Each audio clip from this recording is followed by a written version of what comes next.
এটা বানাবো। ভুট্টা আনছে। আসসালামু আলাইকুম, সবাইকে জানাই আমার নতুন ভিডিওতে স্বাগতম।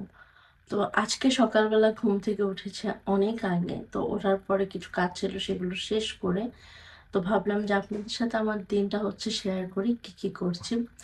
তো আহ, পানি খেলাম অনেকগুলো, কারণ অনেক গরম পড়েছে, রাত্রে প্রচুর গরম পড়ে। তো যাই হোক, এখন আজকে সিরুটি পিঠা বানাবো। সকালবেলা পিঠা খাবো গরুর মাংসের বট দিয়ে। তো সেজন্য এখন চাল ব্লেন্ডার করব। ভেবেছিলাম যে কালকেই করব, কিন্তু কালকে কাঁঠাল এনেছে, আরো কিছু বিভিন্ন ধরনের খাবার ছিল, কেউ আর পিঠা খাবে না, তো কালকে আর করা হয় নাই। তো এখন আমি চাল ব্লেন্ডার করব, এরপর পিঠা বানাবো। এই জায়গায় মা চাল ভিজিয়ে রেখেছে, 2-3 পদের চাল দিয়ে ভালো করে ভিজিয়ে রেখেছিল। তো এখন পানিটা ঝরা দিয়ে রেখেছে, যাতে ব্লেন্ডার করতে ভালো হয় আর কি। তো চাইলে লিকুইডও ব্লেন্ডার করা যায়, কিংবা গুঁড়ির মতো করা যায়। যেহেতু এটা সিরুটি পিঠা হবে, লিকুইডও ভালো হয়, কিংবা গুঁড়ির মতো করলে সেটাও হয়।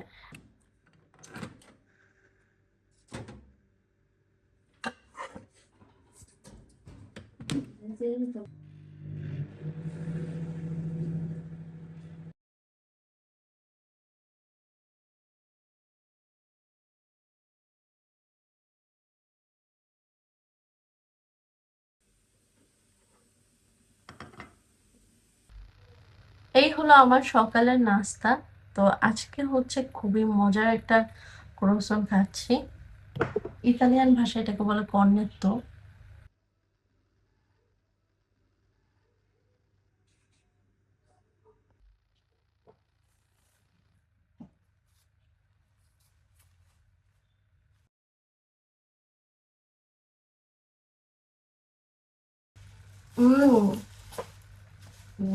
মা ভুট্টা আনছে, খুবই আবাতি, এটা খুবই ভালো হলো।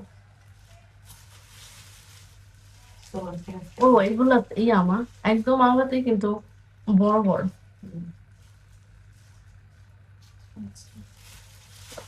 হুম।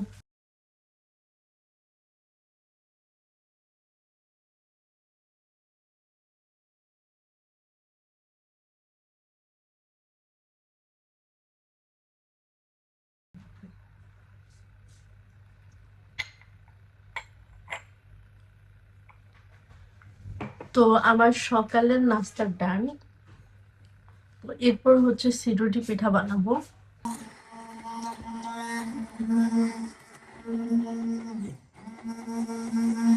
এখন এটার মধ্যে লবণ দিয়ে দিব, 1 চামচ, 2 চামচ দিলাম।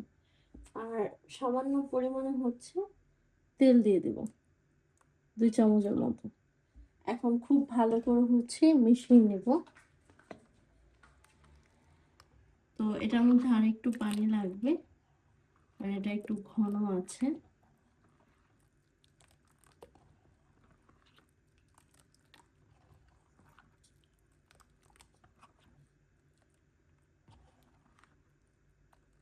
আমি সিরুরি পিঠা বানানো শিখেছি অল্প কিছুদিন যাবত, ধরেন 2 থেকে 3 মাস যাবত। কারণ এর আগে এটা আমাদের বাসায় অত একটা খাওয়া হতো না, বাট আপনাদের ভাইয়া আসার পরে তাদের বাসায় এই পিঠাটা অনেক বেশি বানানো হয় নাকি, তো তখন সে বলছে যে এটা বানাও, এটা মজা আছে।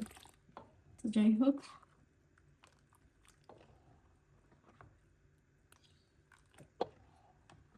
তো মেশানো হয়ে গিয়েছে। এখন আমি একটা চুলাতে পাত্র বসিয়ে দিব, তারপর পিঠাটা বানাবো।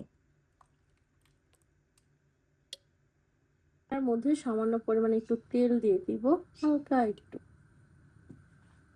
তেলটা ব্রাশ করে দিচ্ছি।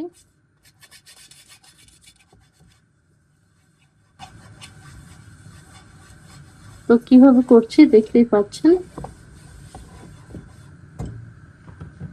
এখন আমি এই জায়গা থেকে একটু পিঠা চালের যে গোলাটা করেছি সেটা নিয়ে নিব।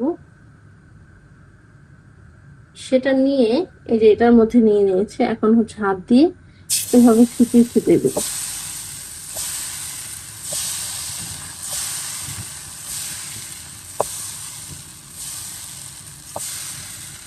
প্রথম পিঠাটা একটু অন্যরকমই হয়, এরপরের পিঠাগুলো আরো বেশি ভালো হবে।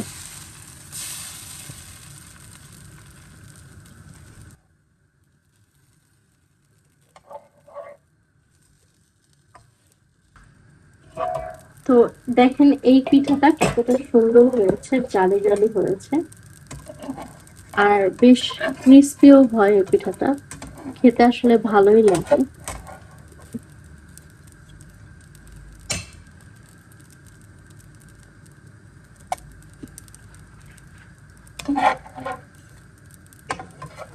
আমি যেহেতু নতুন বানাচ্ছি, তো দেখা যায় অত ফ্লেভারসরা মানে ভালো করে বুঝতে পারি না, বাট তারপরেও ভালোই হয়।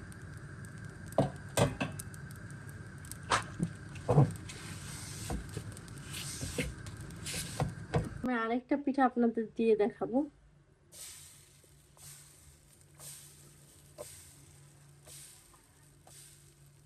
একটু বড় করে হচ্ছে এটা বানালাম।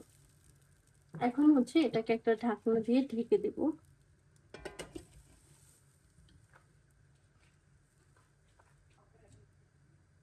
হয়ে গিয়েছে। এখন চুলার আঁচটা আমি হচ্ছে মিডিয়ামে রেখেছি। দেখতে পাচ্ছেন চারো সাইড থেকে এইভাবে উঠে আসতেছে। তো এই হচ্ছে আমার মজার সিরুটি পিঠা।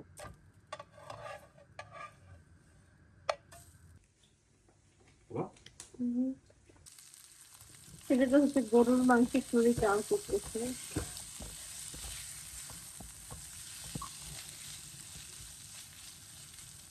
পিঠাটা খাওয়ার জন্য। এই হচ্ছে মজাদার সিরুটি পিঠা। তো এটা হচ্ছে গরুর মাংসের বট দিয়ে খাবো।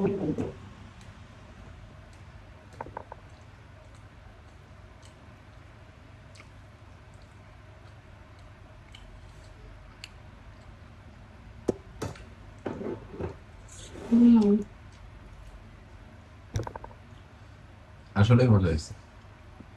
পিঠাটা কত দিবেন? 10-এ? 9 একটা কেন? একটু ভালো তো। আর একটু দিতেন বট। 10 আসলে ভালোই লাগে না সিরুটি পিঠা দিয়ে এটা খাইতে? সিরুটি পিঠা কিন্তু খালি খাইতে পারবে, আমি বানিয়ে দিলে ওরা খাইতে পারবে।